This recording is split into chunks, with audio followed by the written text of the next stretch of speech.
Hello there, people of the internet. I got a fun little video series that I'm going to go ahead and start making. This kind of stems from the community that I am in.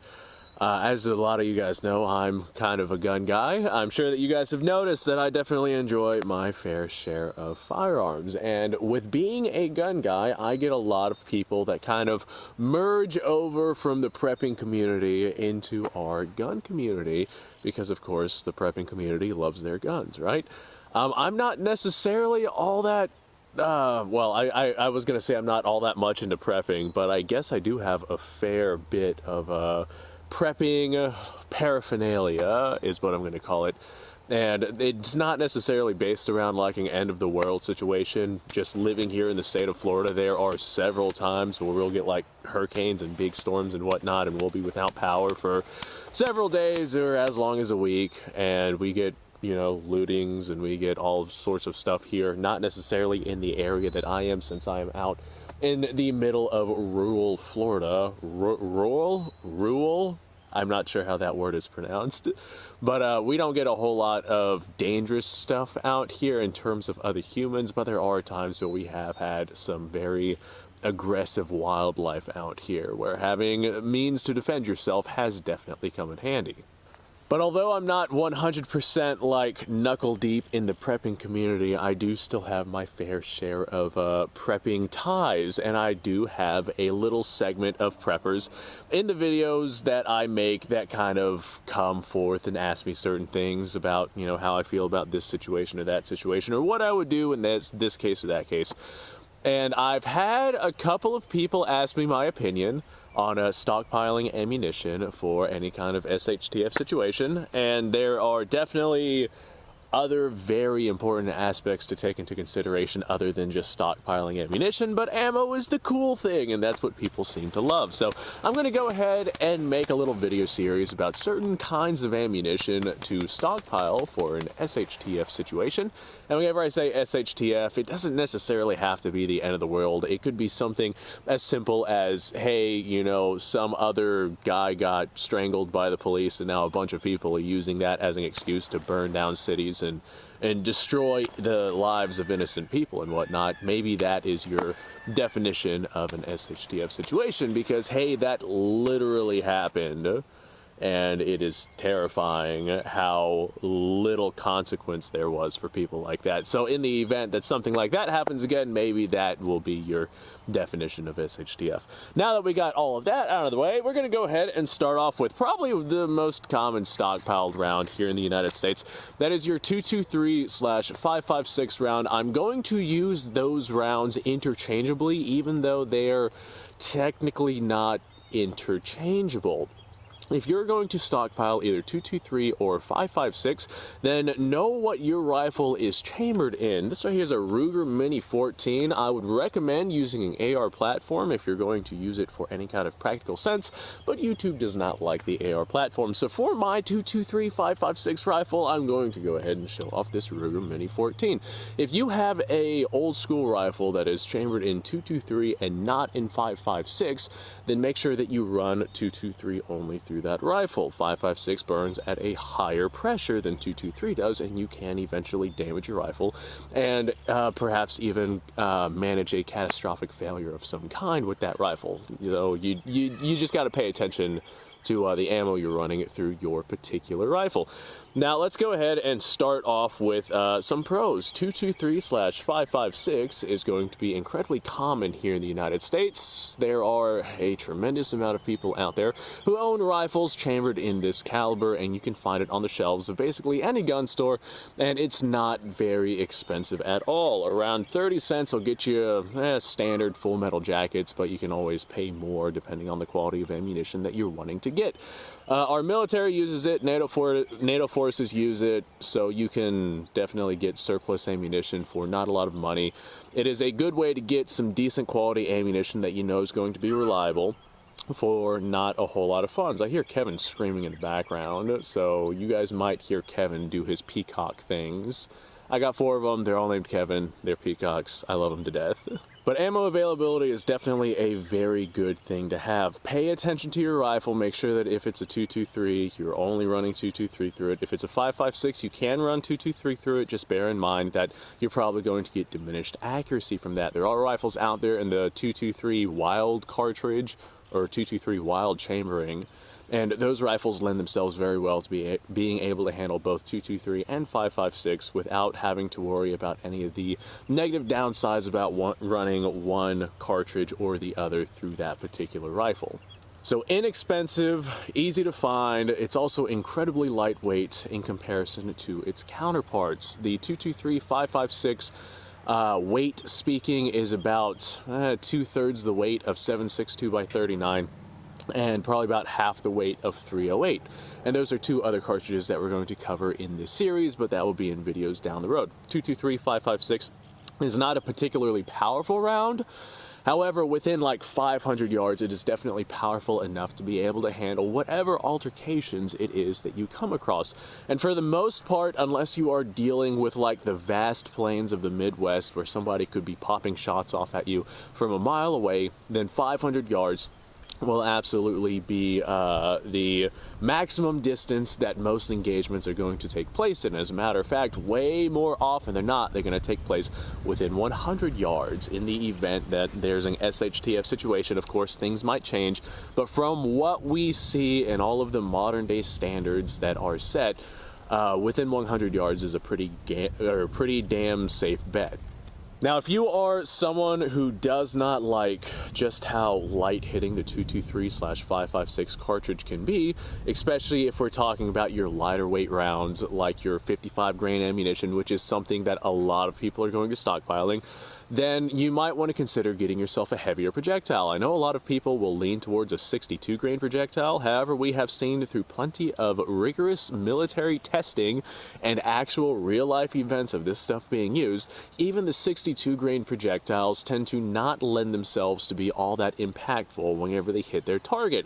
So if you are going to stockpile 223 5.56 ammunition for an SHTF situation and you plan on using that rifle for any sort of self-defense situation in the event that you need to, then I would definitely recommend going with a heavier weight bullet. Now, you got to pay attention to the twist rate inside of your rifle. If you're rocking something that has like a 1 in 9 twist barrel, then lighter weight projectiles are definitely going to be the preference. I wouldn't want to run anything heavier than a 62 grain and a 1 in 9 twist, but there are a lot of twist rates out there that can handle these heavier weight projectiles, like the 1 in 7 twist, which is another very common twist rate for the 223 5.56 cartridge.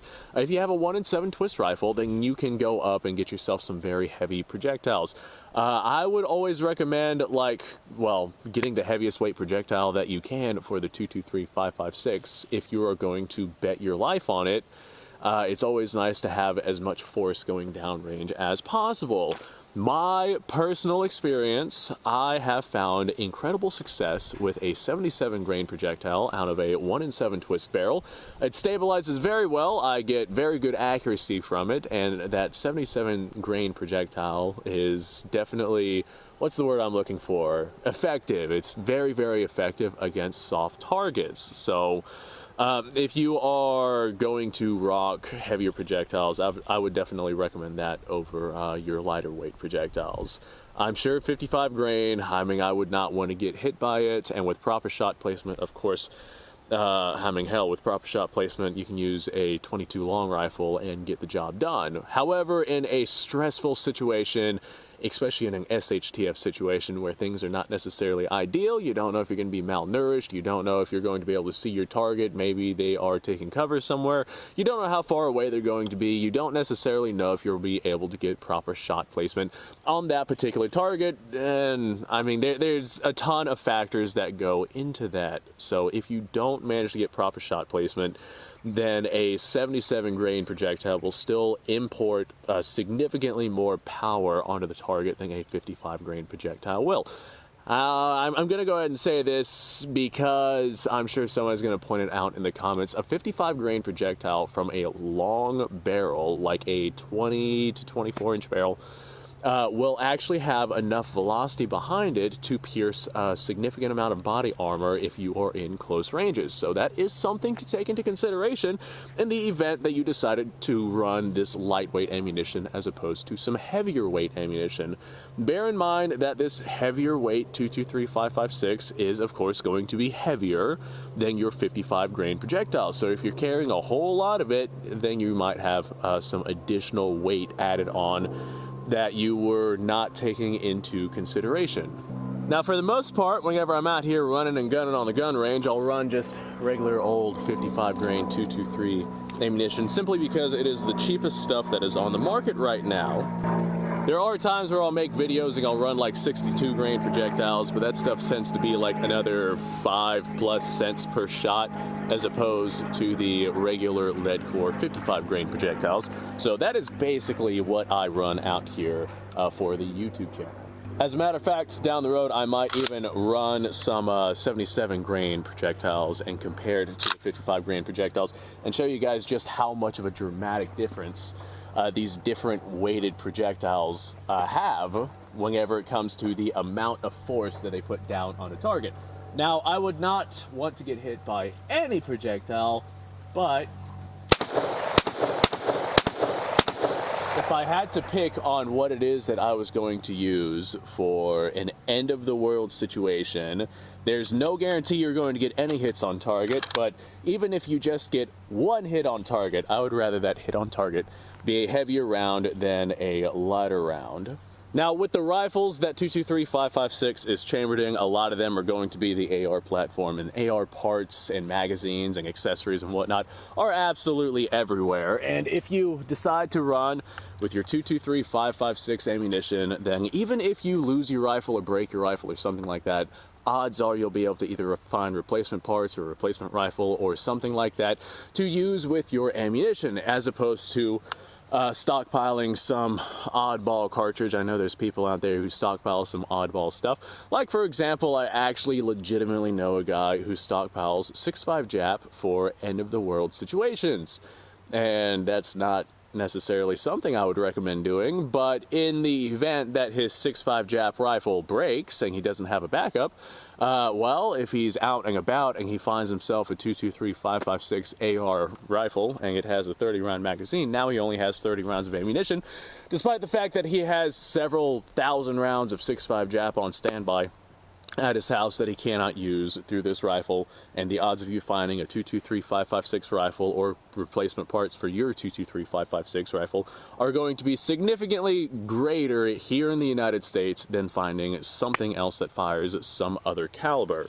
Now, there are other calibers out there that are excellent for stockpiling in the event that an SHTF situation happens. But I think that 223-556, just because of how predominant it is here in this country, even though it's not necessarily the best cartridge, there are definitely better 223-556 rounds out there than other rounds.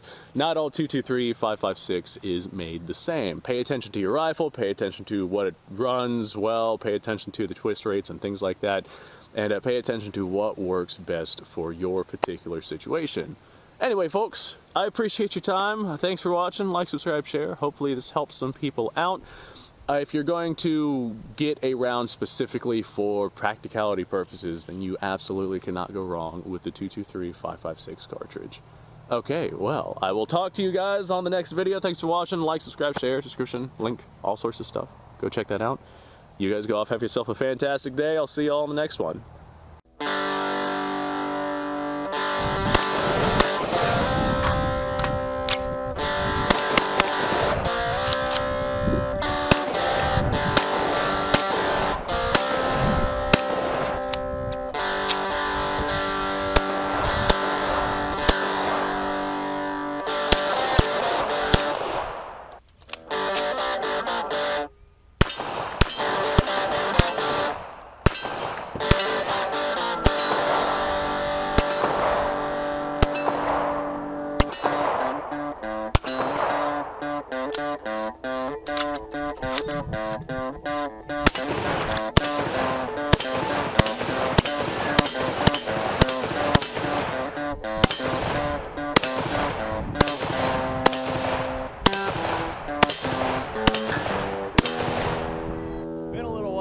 else I've done this.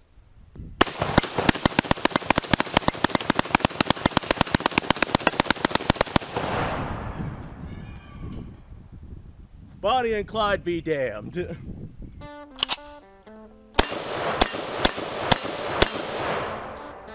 poor man's Garen.